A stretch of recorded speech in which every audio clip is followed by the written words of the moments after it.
اعوذ باللہ من الشیطان الرجیم بسم اللہ الرحمن الرحیم۔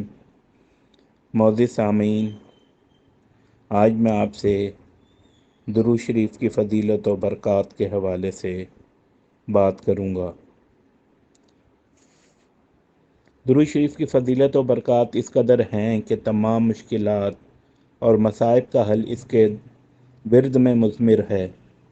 اللہ تبارک و تعالیٰ نے قرآن پاک میں کسی عمل کی تلقین کے بارے میں یہ نہیں فرمایا کہ میں یہ کام کرتا ہوں لہذا تم بھی کیا کرو، مگر درود شریف کے بارے میں قرآن پاک کی سورہ احزاب آیت 56 میں خاص طور پر فرماتے ہیں کہ ان اللہ و ملائکتہ یصلون علی النبی یا ایھا الذین آمنوا صلوا علیہ وسلموا تسلیما۔ اللہ پاک اور اس کے فرشتے آپ صلی اللہ علیہ وآلہ وسلم پر درود و سلام بھیجتے ہیں، پس اے ایمان والوں تم بھی ان یعنی نبی کریم صلی اللہ علیہ وآلہ وسلم پر درود و سلام بھیجو۔ سبحان اللہ، کتنا عظیم ذکر ہے جس کے ذاکر خود اللہ پاک ہیں۔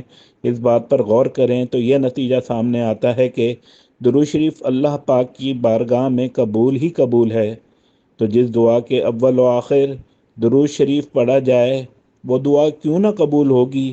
حضرت عمر بن خطاب رضی اللہ تعالیٰ عنہ فرماتے ہیں کہ دعا آسمان اور زمین کے درمیان معلق رہتی ہے اور اس کا کچھ حصہ اوپر نہیں چڑھتا جب تک کہ تو اپنے نبی کریم صلی اللہ علیہ وآلہ وسلم پر درود پاک نہ بھیجے۔ سبحان اللہ۔ درود شریف کے فضائل و مناقب اور احکام اتنے زیادہ ہیں کہ اس پر مفصل اور مختصر سینکڑوں کتابیں بلا مبالغہ لکھی جا چکی ہیں۔ انہی مستند و معتبر کتب سے منتخب کی گئیں چند احادیث مبارکہ ملاحظہ فرمائیں کہ جن میں درود شریف کی فضیلت و برکات کا بیان ہے۔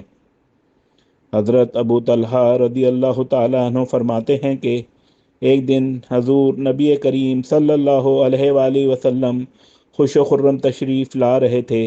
ارشاد فرمایا، میرے پاس حضرت جبرائیل علیہ السلام تشریف لائے اور کہا، یا رسول اللہ صلی اللہ علیہ وآلہ وسلم، کیا آپ اس بات پر راضی نہیں کہ آپ کا کوئی امتی آپ صلی اللہ علیہ وآلہ وسلم پر ایک بار درود پڑھے تو میں اس پر 10 بار درود پاک پڑھوں؟ آپ صلی اللہ علیہ وآلہ وسلم کا امتی آپ صلی اللہ علیہ وآلہ وسلم پر ایک بار سلام پڑھے اور میں اس پر 10 بار سلام پڑھوں۔ سبحان اللہ۔ حضور نبی کریم صلی اللہ علیہ وآلہ وسلم نے ارشاد فرمایا کہ جس نے جمعے کے دن مجھ پر درود بھیجا اللہ تعالیٰ اس کے 80 سال کے گناہ معاف فرما دے گا۔ حضور نبی کریم صلی اللہ علیہ وآلہ وسلم نے ارشاد فرمایا کہ میرا جو امتی خلوص دل کے ساتھ مجھ پر درود شریف پڑھے گا اللہ تعالیٰ اس پر 10 بار درود بھیجے گا، اس کے نامہ اعمال میں 10 نیکیاں لکھے گا، اس کے 10 درجات بلند ہوں گے، 10 برائیاں مٹا دی جائیں گی۔ ایک حدیث شریف میں آتا ہے کہ حضور نبی کریم صلی اللہ علیہ وآلہ وسلم نے ارشاد فرمایا کہ جو شخص ہر روز 100 مرتبہ درود شریف پڑھے اس کی 100 حاجات پوری کی جائیں گی، جس میں سے 30 دنیا میں اور باقی آخرت میں پوری کی جائیں گی۔ بہقی نے لکھا ہے کہ حضور نبی کریم صلی اللہ علیہ وآلہ وسلم نے ارشاد فرمایا کہ جو شخص میری قبر پر درود پاک پڑھتا ہے اس کو میں خود سنتا ہوں، جو مجھ سے فاصلے پر پڑھتا ہے وہ میرے پاس فرشتوں کے ذریعے پہنچا دیا جاتا ہے۔ سبحان اللہ۔ اس طرح بے شمار احادیث مبارکہ درود شریف کی برکات سے ثابت ہیں، مگر یہاں ہم درجے بالا ہی پر اکتفا کرتے ہیں۔ اللہ پاک مجھے اور آپ کو درود شریف کی کثرت نصیب فرمائے۔ آمین ثم آمین یا رب العالمین۔